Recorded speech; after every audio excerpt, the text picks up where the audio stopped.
Hello, I'm Chef Juan. We'll be cooking some New Orleans-inspired favorites today.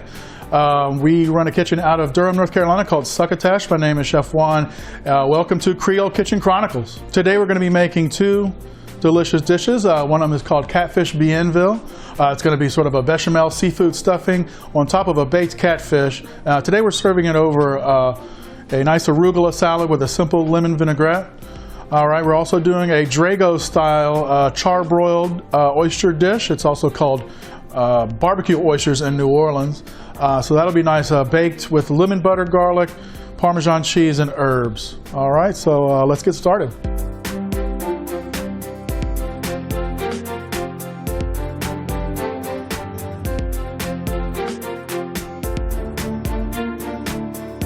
All right, today we're going to do three different items. We're going to do an appetizer, entree, and dessert. The appetizer is going to be a char-grilled Louisiana style, often called the Drago's oyster, from the famous restaurant that pretty much started it all.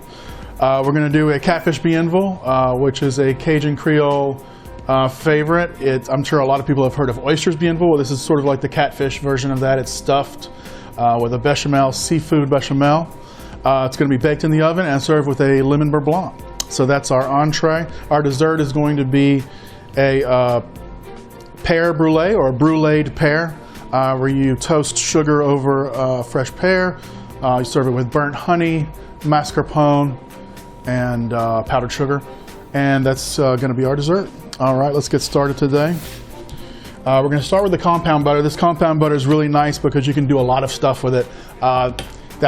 Today we're going to use it for the the char-grilled oysters, or again, Drago's oysters. We do a little bit of our take on that, but we're going to start with about 6 to 8 garlic cloves. All right, and one of my chef tricks here is to just take your cloves, kind of smush the butts on your cutting board real quick. And you just sort of smash it in your hand like this. Get the peel off like that. I find that to be one of the quickest ways to get the peels off. A lot of people don't want to get too up close and personal with their garlic, but that doesn't bother me a bit. I smell like garlic every day, so it doesn't matter. So again, just peeling some garlic here, 6 to 8 cloves. Again, what we're going to do is roast our garlic in a pan first. Anytime you can caramelize vegetables for a compound butter like this, it's going to be really good. So basically, a compound butter, I'm sure most people have at least heard about it. You basically get room temperature butter, mix in a lot of herbs and spices.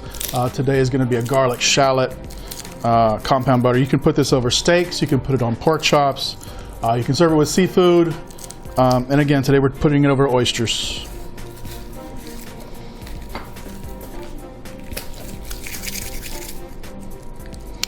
All right.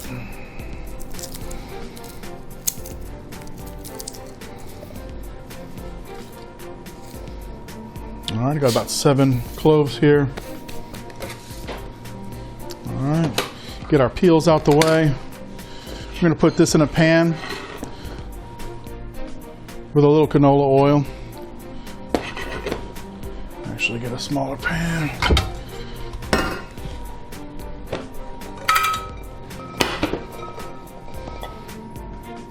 And enough canola to cover the cloves, and get a little bit more of that.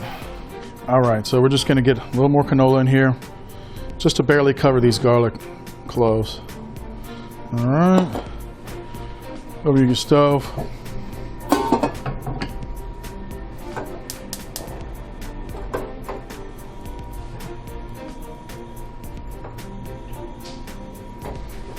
All right, let's try this one.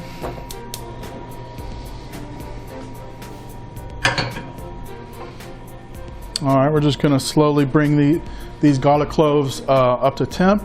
It's going to go on full heat for just a little bit until you see start to see a little bit of bubbles coming off the garlic a little bit of air starts to escape. Then you can turn it down pretty low But that'll be on for about maybe 2 to 3 minutes on full heat, and then we'll lower it just a bit. All right, and you notice oil will start to move just a little bit when it starts to get a bit hot. So you can kind of see the viscosity of your oil changing a little bit, because it'll start to kind of swirl around, and that's when you kind of know that your oil is getting nice and hot. All right, so the garlic is starting to just kind of bubble up a little bit. You can start to see air escaping from the garlic. Turn it down quite a bit to a pretty low flame, medium low, let's say.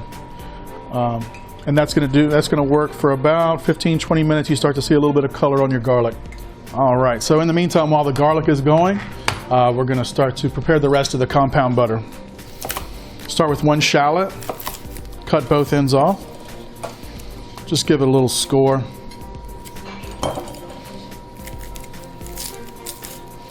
Try not to peel any of the usable shallot away, just the peel. All right, clean it up a little bit. All right, so we're going to do a very fine dice on that. So just cut it one way, and then cut it right through the middle. All right, and then we're just gonna, keeping your knife on the board, your holding hand, which is for me and most people, your left hand, in the bear grip, the bear claw grip I call it, where your fingers are tucked underneath to keep it away from that blade. And you just want to keep your the tip of your chef knife on the board to start with. An 8-inch chef knife is about the best knife you're gonna need for just about everything we're doing. So you just want to rock that knife back and forth, keeping the tip of your knife on the board.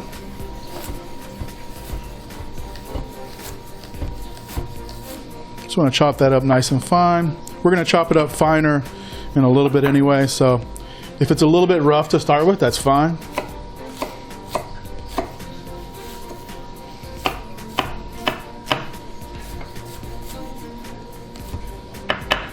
And then you just stop at the butt there. Take any pieces that are a little bit larger, chop them up. Throw away the butt.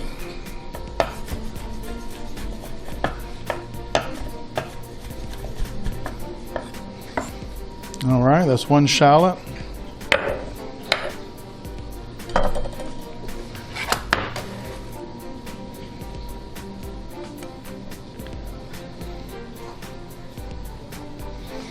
One thing that's going to make it easier for people in general when you're at home is I like to always keep it, I discourage myself from cooking a lot if I do too much, if I'm too messy, if things are too out of control. I'll just order out if I'm not, if I'm not doing it right. But if I'm doing it right, keeping everything clean and making it as simple as humanly possible, I'll cook all day long. So one of the things I like to do is just get a pastry cutter and just keep all my board keep everything nice and clean. That way too, I'm not spending hours cleaning up later on. But all right. So for the compound butter, again, we'll be using about 1/4 of a bunch of parsley. Chop that real fine. Again, bear claw grip on the parsley. And then you come back at it a couple of times just to get a little bit finer than that.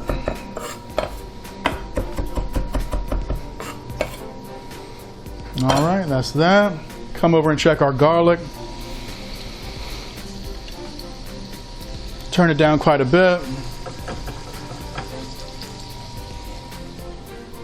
And if you want to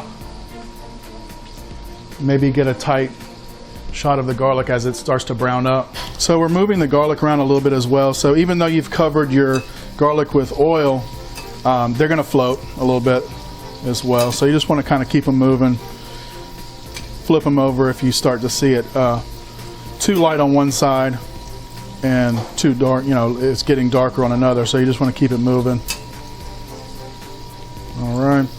And you'll be ready with these garlics once they're just a little bit soft. They give way easily when you press your spoon on it. Okay, so that's about, again, 15-20 minutes, something like that. We've got it turned way down now. The flame is barely there. All right, got our parsley.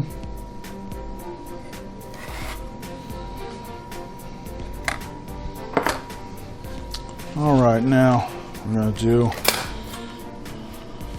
a good chop.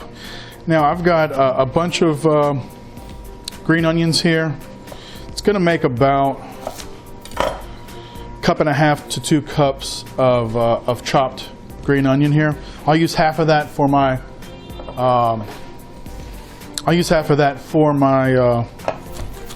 Catfish Bienville. Maybe a little bit more than half.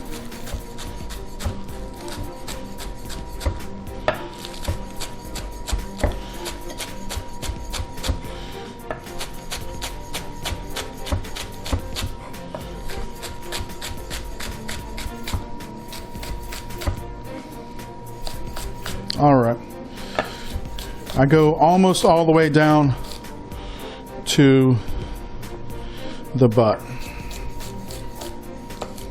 and then the very end of it is a little bit tougher, so I'll leave that. All right.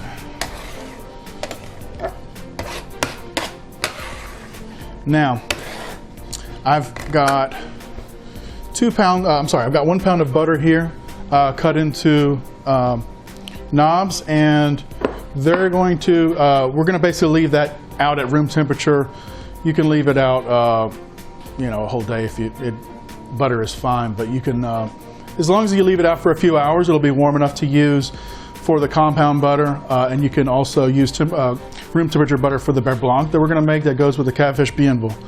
All right, so we'll check on our garlics. Our garlics are pretty much there.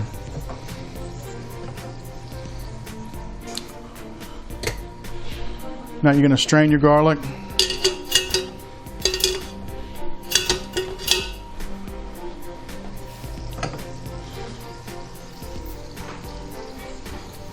All right, another little trick I like to do. Not really a trick, but one of those things that most people don't think about is to keep your oil after you've roasted your garlic. That oil can be used to cook with. You can let it chill, make dressings. You can do all kinds of stuff with it. So one thing I like to do when I'm in the kitchen is since I don't want to start from scratch 100% every time I cook, it's just a lot of time wasted. So I make things that are going to be useful for later on, like this garlic oil. So you can just kind of set that aside, use it for stuff later on. All right, let these garlics hang for a bit. All right, we'll move to making the compound butter. So I'm going to use half of that pound for the garlic butter, or the compound butter, and I'll use the other half for the Catfish Bienville. So I'm just kind of eyeballing it right now. I can tell that, if you want to separate it, make sure you get it exactly right, that's fine, but basically half pound of butter for both recipes. All right, so we're going to first let's put our garlic in. Make sure that's nice and soft. Yeah, and those are soft. Okay. Go ahead and add that to the garlic. Add that to the butter.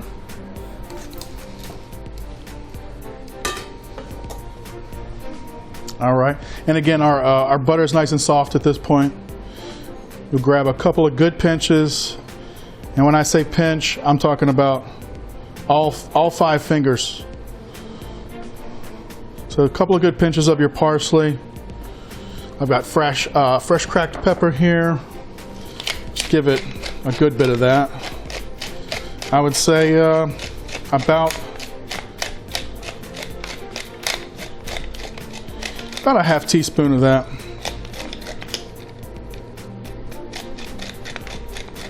All right, give it a couple of good pinches of kosher salt here.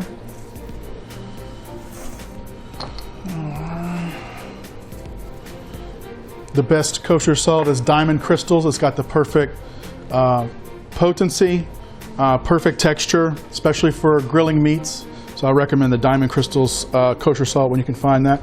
Put a little bit of Cajun spice mix that I've got mixed up here. And Cajun spice mix is a lot of different things, but basically you're talking about garlic powder, onion powder, cayenne pepper, paprika.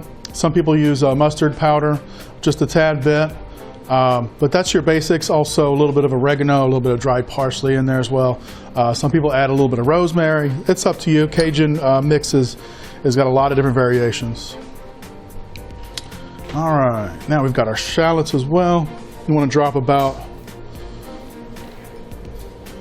just about all of that shallot.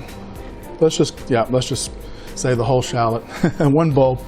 All right, a little bit of lemon juice.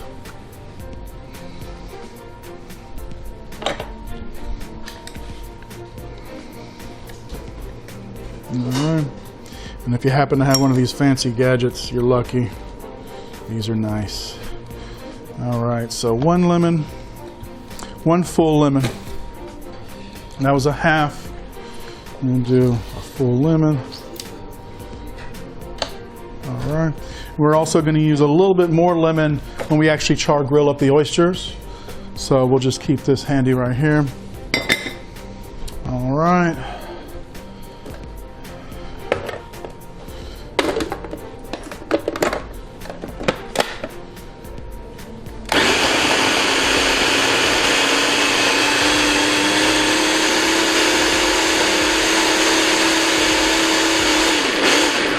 And you're basically blending that until it's pretty smooth. Just check it.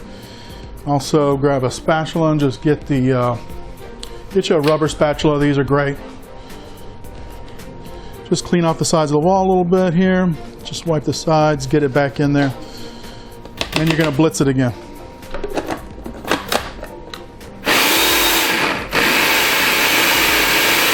Preferably on low. If it's too high, it won't really work very well.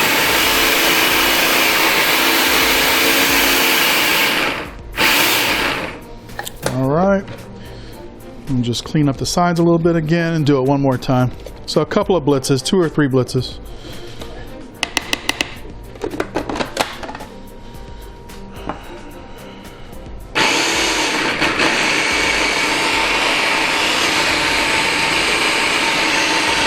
All right, so now we're done with our compound butter. We just got to make it work for this recipe. At this point, we're going to wrap it up.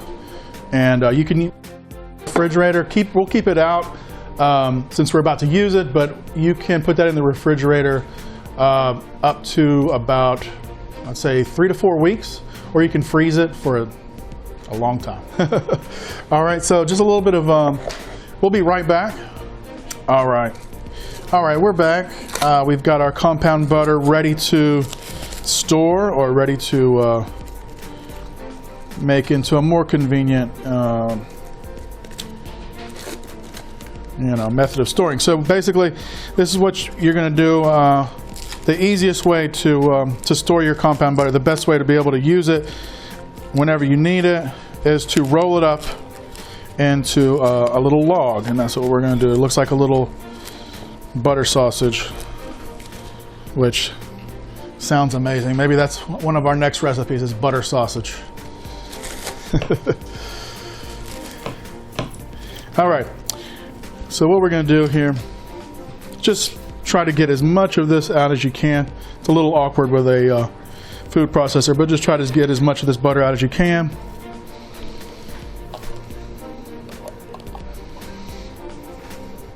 This amount of butter will get you a number of recipes as well, but I like to show people how you can make enough of whatever you're making to use for various things later on. That's my favorite thing to do, because then you're at home, you're hungry, and it's a lot quicker, a lot faster when you've already got your compound butter just sitting here waiting for you.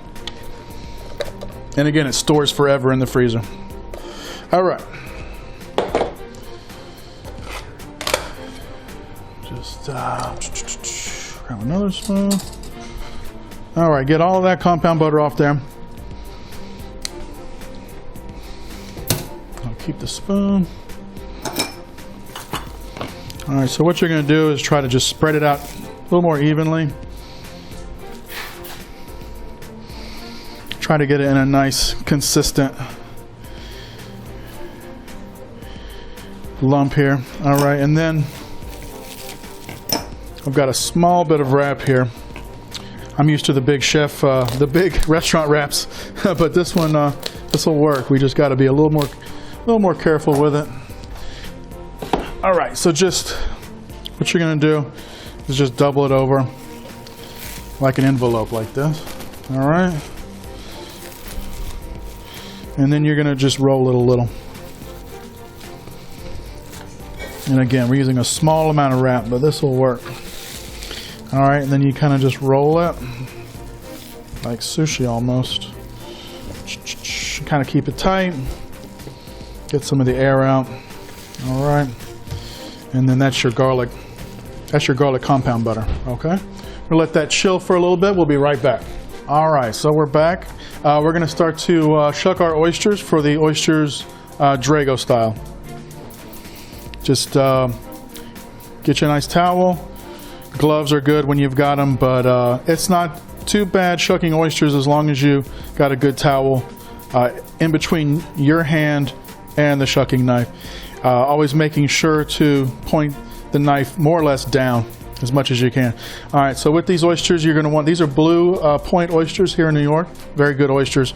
So what you're going to want to do is put your oyster down on your towel. All right, you're going to pick the thickest part of the oyster. All right, and it's there's a joint right here that you have to break, and you just get in there with your knife as deep as you can, and you just pry it open like this.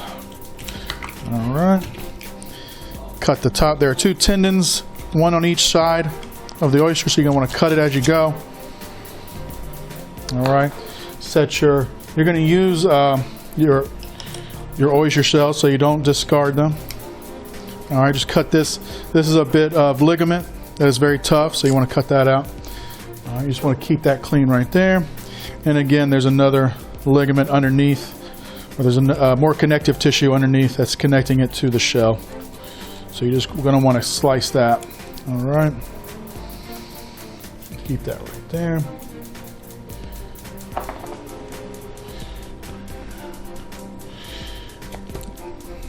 All right, we're going to shuck a dozen of these and we'll be right back.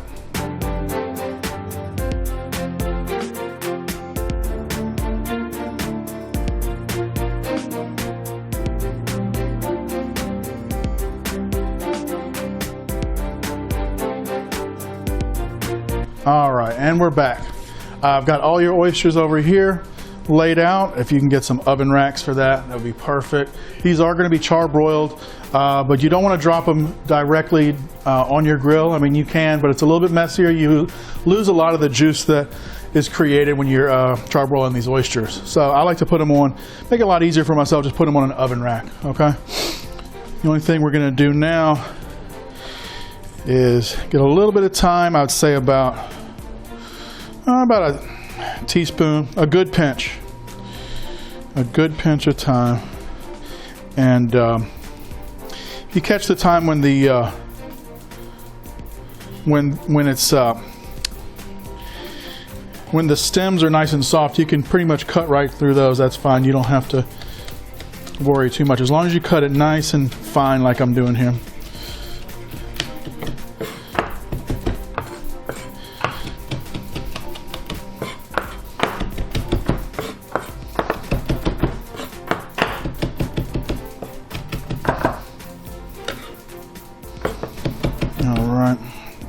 Now you're going to put just half of that pinch on the oysters themselves. Okay, and you'll keep the other half for garnish. All right, so we'll just keep that right here for later. All right, and now I'll get the compound butter and we'll go from there. All right, now I've got our compound butter. It's been chilling for about 20 minutes, 30 minutes. It's not hard yet by any means, but you can definitely use it for this recipe. All right, Normally, once it's completely chilled and solid, you can then take your plastic wrap off and dice it into little medallions, right? And then you can use it a lot easier that way. But for this dish, you don't really need to worry too much about the medallions. It's great for steaks. You just drop a couple of medallions of this compound butter right on top of a grilled steak, let it melt a little bit, and it's perfect. But again, for this recipe, you don't need medallions. And really, do you ever need medallions? Do what you want. Absolutely do what you want. But then, what I'll do is get a scoop of that compound butter and just get a little bit on top of each oyster. I would say about a third of a teaspoon on each oyster.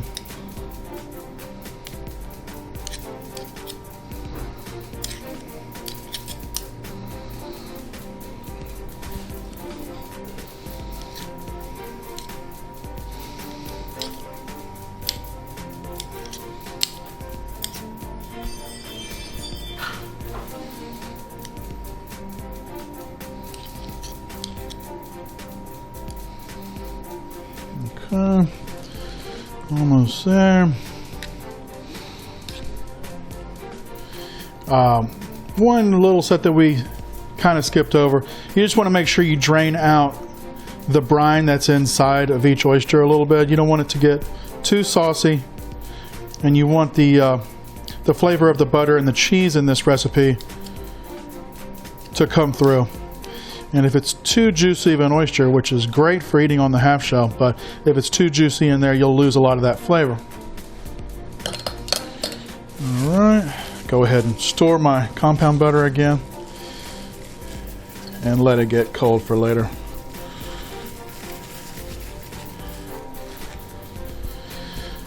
All right, now we're ready to bring the oysters over to the char grill.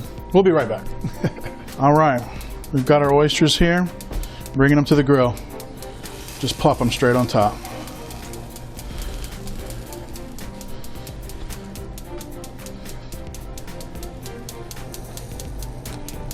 Now I've prearranged them to where they're not moving too much, and that's the best thing you can do. It's going to drip, it's going to be a little messy, but don't worry too much about it. As long as you've got them propped up with each other pretty well, you're good. All right, so you just wait for it to start to sizzle a little bit. The compound butter will start to melt. All right, you just kind of put a little bit of cracked black pepper on top, each one. We have black pepper in the compound butter, but you want to give some fresh cracked black pepper on top as well. And you're going to see that some of the things that are in the compound butter I'm going to add on top, and that's just to kind of strengthen that flavor. You want to pump that flavor up as much as you can. All right, just waiting for the butter to melt just a little bit here. Start to see a little bit of sizzle on the oysters. Drago's style. Drago's is a famous restaurant in New Orleans. Sort of a Drago's style char-grilled oyster. They call it barbecue oyster. All right, I'm gonna sprinkle a little bit of parsley, fresh parsley in there as well as we're going. The fresher the better. All right, sprinkle a little bit of this Parmesan cheese on top. Fine Parmesan is the best for this. Finely shaved or finely grated. All right, start to see the butter's melting. The oysters are starting to sizzle a little bit right here. You can see that. Not all of them. Every grill is going to be different, so some of these will stay on for a little bit. Some of them will come off earlier. I'm about to pull one of these already. All right, just get a little bit of Parmesan on there. And again, this is about a half cup of parm for this dozen or so oysters here. All right, and you're just going to give a little extra spritz of lemon here and there.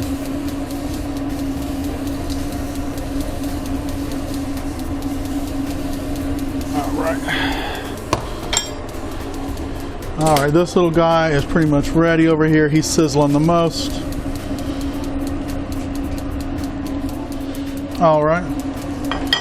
Once you start seeing it sizzle a little bit, you want it to kind of sizzle for a good 3 to 6 minutes.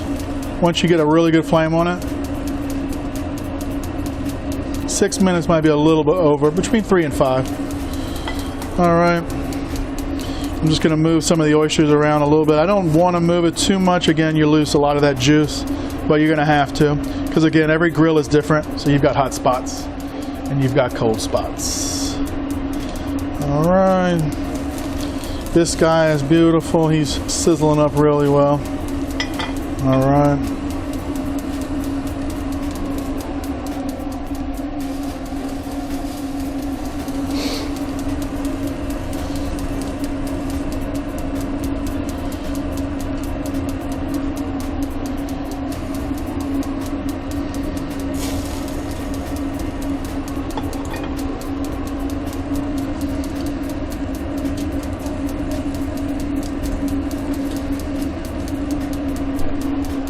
All right, we're getting to the point now where we can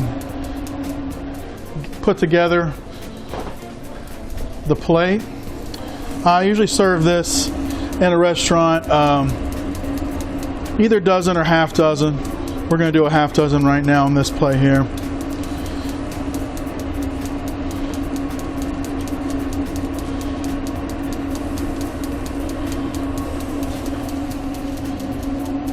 We've got a stubborn little grill here today, so it's going a little bit slower, but we're almost there. All right, get this guy over here. All right, got your oysters. Just try to space them as evenly as you can. Get a nice little garnish of lemon in there. Sprinkle an extra bit of parsley on top. And you're going to sprinkle just a tad bit of the thyme as well.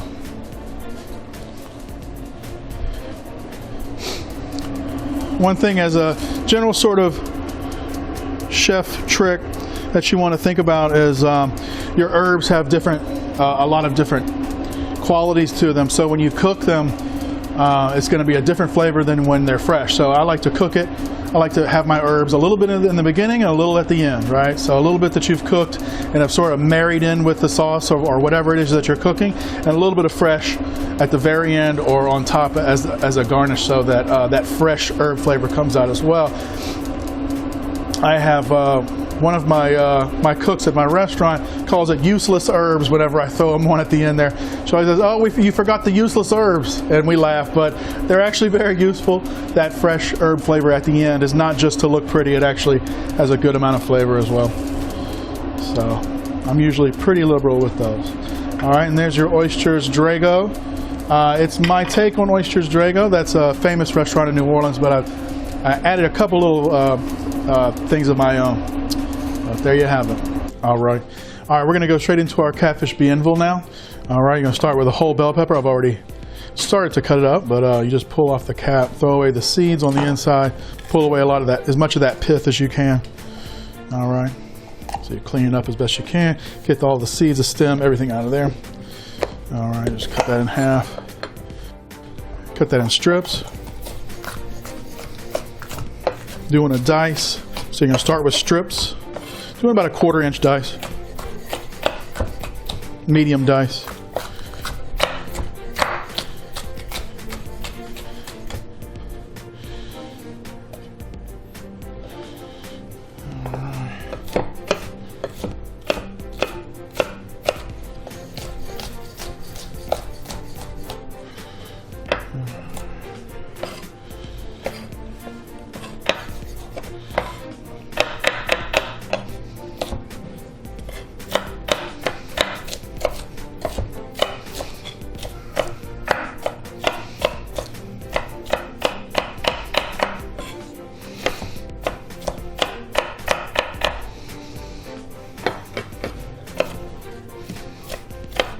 Go over a little bit, break them down just a little bit more. This doesn't have to be a perfect dice. All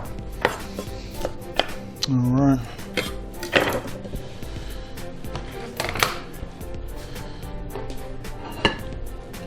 And we'll just set those aside.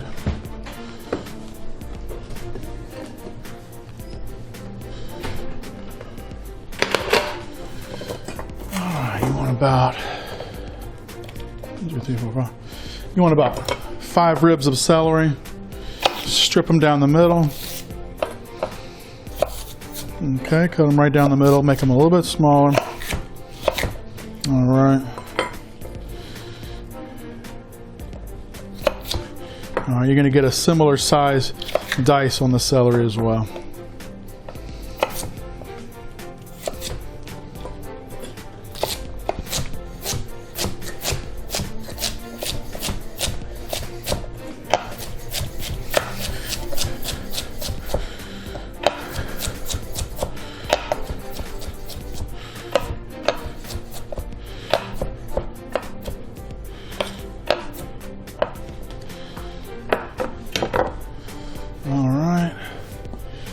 Same thing with a nice yellow onion. Use about half of a medium onion for this one. All right, get rid of your peels.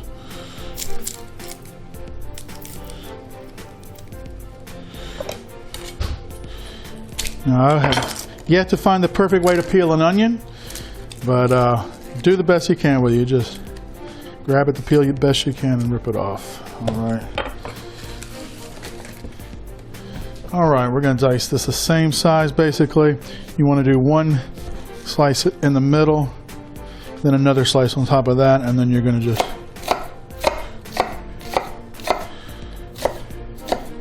all right.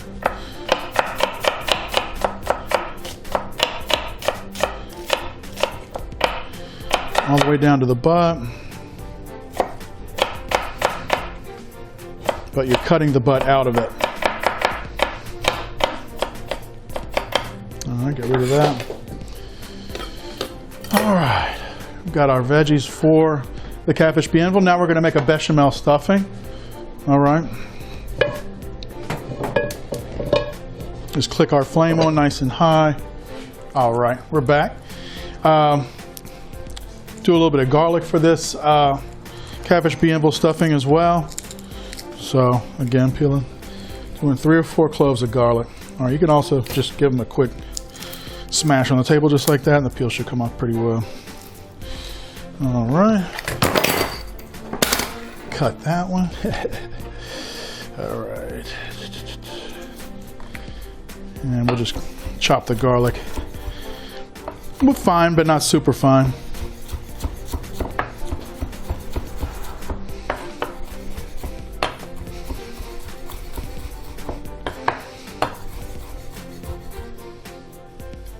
Again, anytime you're around your knife, even if you're not actively holding a piece of vegetable down, just kind of keep it in that same claw formation to where you're not. The worst thing that's going to happen is you might nick a little bit right here, but that's about it. All right, ready to go. Let's see, we've got we use the half of the butter that we've got left, which is a ½ pound, so that'll be a ¼ pound of butter there.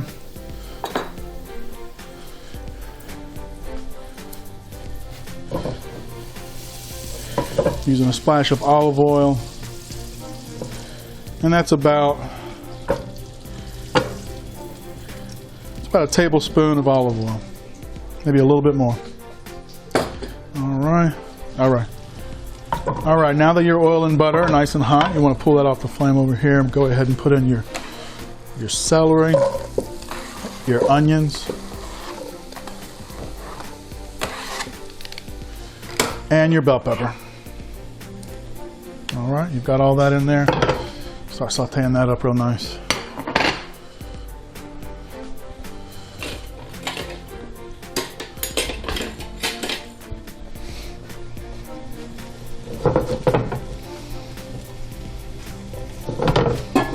This is a little rondeau that we've got here, kind of a shallow, large saucepan is perfect for stuffings like this. It's got a lot of surface area, so it makes it a nice even cook.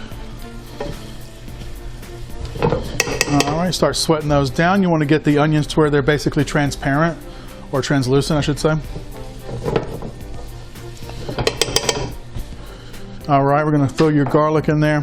We're about halfway to that translucency, so go ahead and throw your garlic in.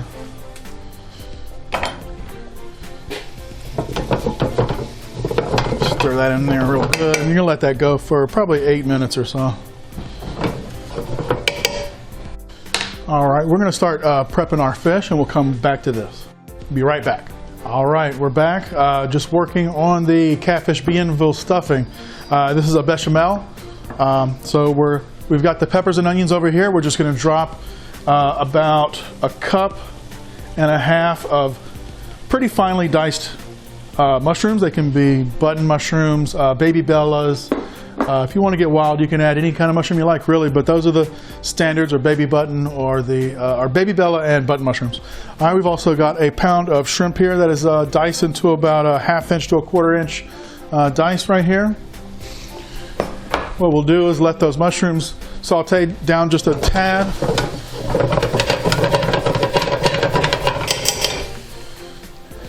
All right, we're going to add a couple of pinches of salt. All right, a couple of pinches of fresh cracked black pepper, a little bit less pepper than salt. In general, if you do one good pinch of salt, you're going to want to do a smaller pinch of black pepper. Not necessarily half as much, but you know, in that range.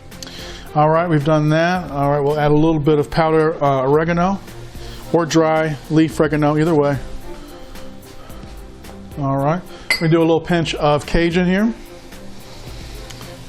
I think we talked a little bit about Cajun, but it's basically a mixture of a lot of different things: white pepper, garlic powder, paprika, black pepper, cayenne. Some people put chili powder. I put a little bit of chili powder in mine, a little bit of mustard powder, and some herbs like oregano and parsley as well. All right. Just once you've sweated the mushrooms just a bit, a couple minutes there, we'll go ahead and add our shrimp. Again, that's a pound of shrimp.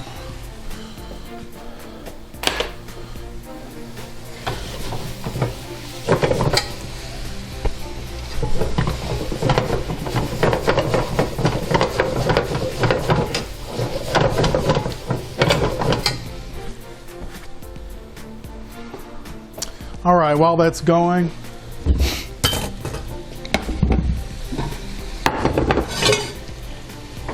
I'll work on my sauce. So we've got a beurre blanc sauce, which means white butter. We've got a beurre blanc sauce, which means white butter in French. All right, so it's your basic lemon white wine butter sauce. It's technically not one of the 5 mother sauces in French cuisine. It's often considered a 6th one, unofficially. All right, so we've got about a cup white wine. All right, a dry white wine, nothing sweet for this one at all. All right. We've got about a couple dozen black peppercorns whole. Toss that in there. Let that start to get going. We got about a 1/2 cup chicken stock for your beurre blanc sauce. All right. And we'll do a little seafood stock as well, so a 1/2 cup of seafood stock. All right, we'll put that on a high flame and let that get rolling.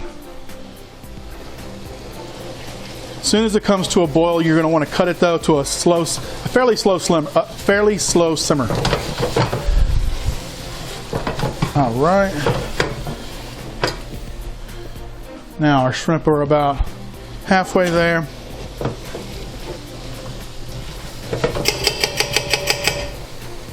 All right. Now you're going to want to add a cup of seafood stock, about like that, and a cup of chicken stock, about a 1/2 cup of chicken stock, let's say. All right. Now, we're going to let that come up to a little simmer as well. All right, and we'll be right back. All right, we're back, and we're going to start finishing up this bechamel sauce. First, going to make a roux, so using about a 1/4 pound of butter. A couple of tablespoons of olive oil. Just a bit.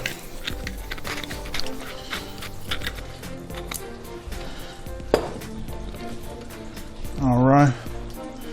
And about a 1/2 cup of flour. Just let that butter start to get melted. You can get a jump on it a little bit It doesn't have to be completely melted. It's going to melt no matter what. So, all right, go ahead and mix in the flour. Give that a whisk. All right, we're making a blonde roux today.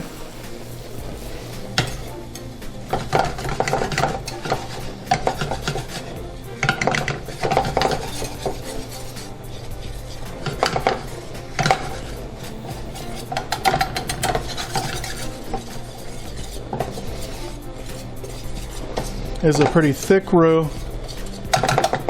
that we're using mainly for a stabilizer and to thicken up this bechamel sauce. All right, so you don't need to cook it for too long. You just need to let it mix up real well. It's almost doughy at this point. All right, you're going to add that straight into your bechamel, or the stuffing with the beginning of it, which is the stock, shrimp, peppers, onions, garlic. All right, you're basically going to mix to where it becomes almost looks like a sawmill gravy. Okay, turn the flame way down to where you're not burning anything.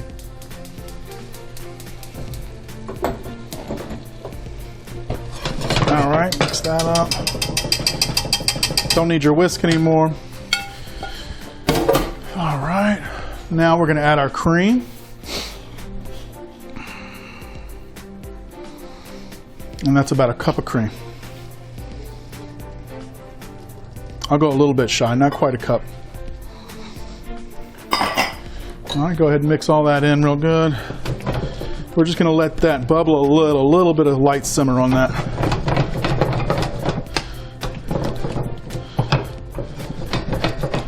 All right, you see you've got there looks almost like a seafood sawmill gravy almost, but it's thicker. It's a good bit thicker.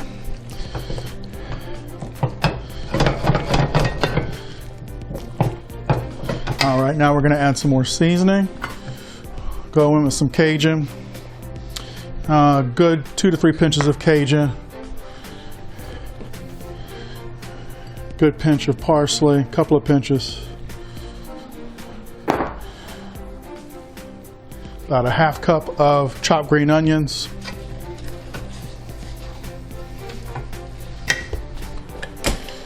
All right, we'll give just a little squeeze of lemon. So you've got a half a lemon in here, depending on how juicy your lemon is, but it should be a half of a pretty juicy lemon there. This one's not so juicy, so I'm using the other half as well. All right. Mix that up real good. All right. At this point, you're pretty much done with your bechamel stuffing, but you just want to add crab meat as well. All right, so jumbo lump crab meat is going to be your top for this. You can use claw meat. We're using claw meat today, which is absolutely delicious as well. So either jumbo lump, or claw meat are the three best things for blue crab. All right, and we're back. I'm going to go ahead and pull the bechamel stuffing off of the stove. Get it cooling on a sheet pan.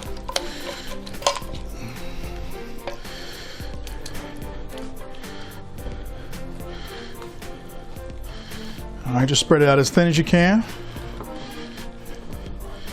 If you're not on a time crunch, you don't have to speed it up this way, but it's also the best way to cool things in a professional kitchen as well, because you're chilling it as fast as possible.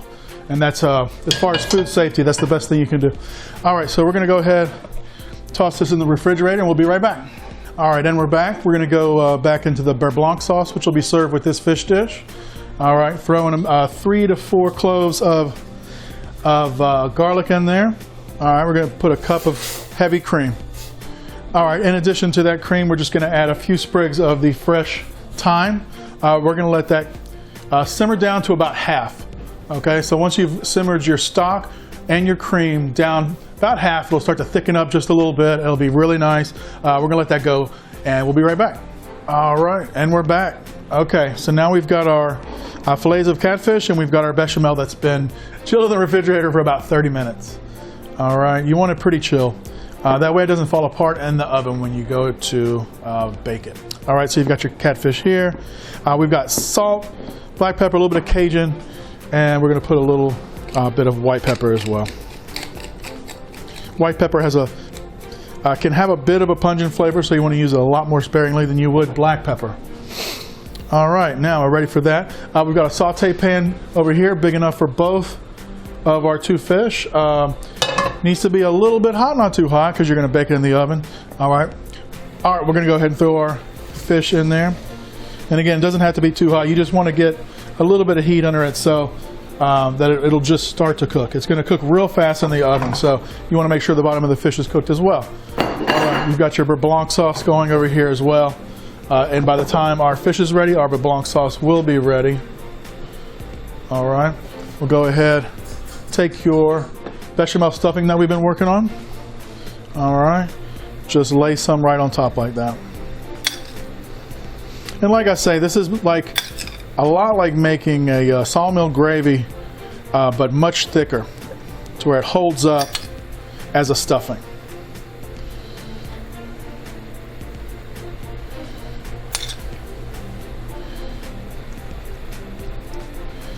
All right, shrimp, crab meat, mushroom, onions, bell pepper, celery, garlic, the Trinity. All these are your usual, what you'll see in a Bienville stuffing, or a lot of different Creole style bechamel stuffings.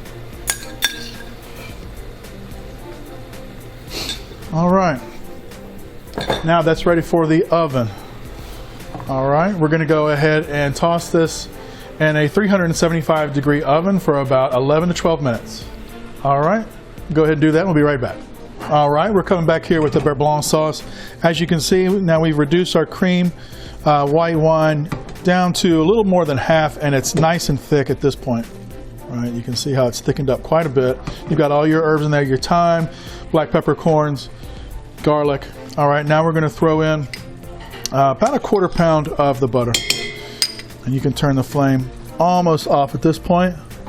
It's a very, very small flame. All right. Adding your butter and whisking. Add your butter, whisk. So 1 or 2 knobs at a time until all the butter is gone. All right, we're going to do that, and we'll come back, finish up the sauce, finish up the dish. All right, and we're back. I'm going to finish up this beurre blanc sauce. Going to just strain it real quick. All right, added a squirt of lemon at the end as well to top off the flavor there. All right, just get all that good beurre blanc in there. Strain it really nice. Fine sieve strainer is the best for this. You don't want any grit, anything at all in there except the sauce. Just this nice velvety buttery sauce. All right, go ahead and get rid of that.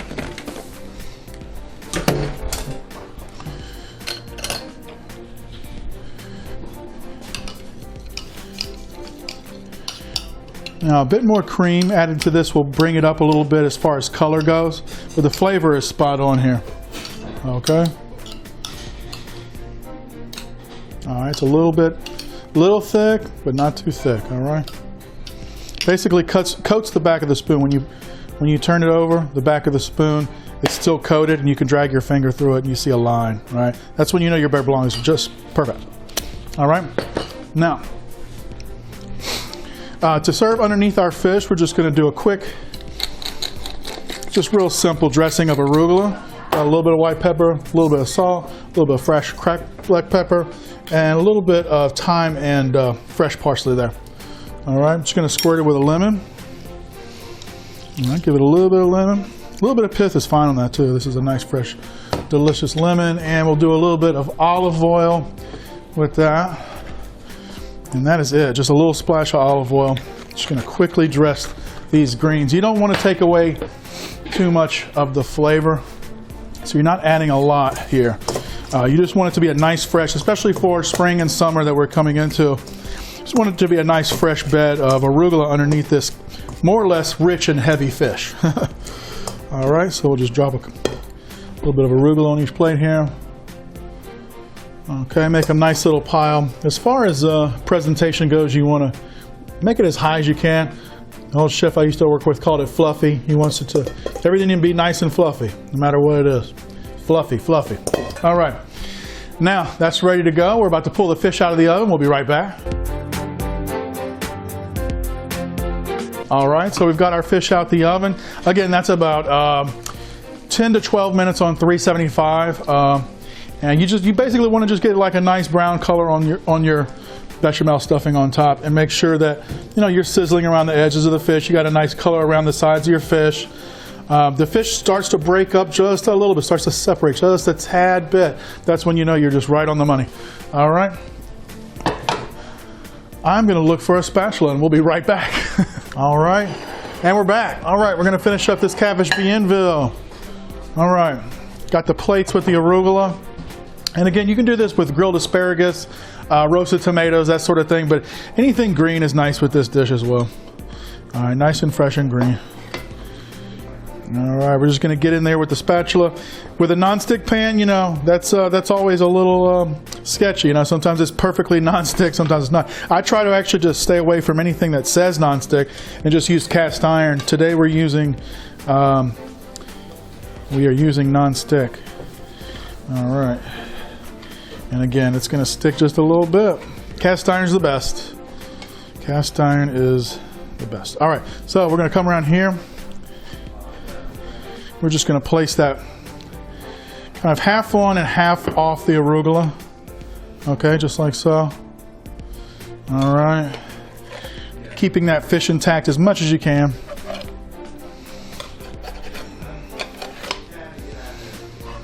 All right. And again, the fish will break off a little bit, just a little stickage going on, but do the best you can with it.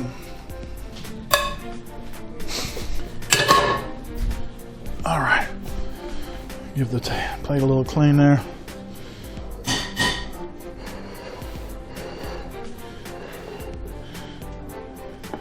All right, you've got your fish with the stuffing.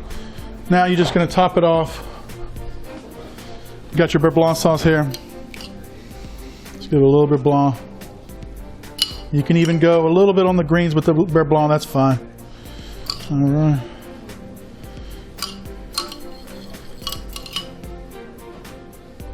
All right, give the plate a little clean here. All right, garnish. Lemon or lime. We've used up all of our lemon, so we've got some lime here. Traditional lemon though, for sure, for Creole food. Let it be said. All right, just gonna finish the plate up with a little bit of paprika. All right, so we finished up this Catfish Bienville. Put a little bit more of the thyme and fresh parsley on top. All right, and we've got our oysters, Drago style, New Orleans.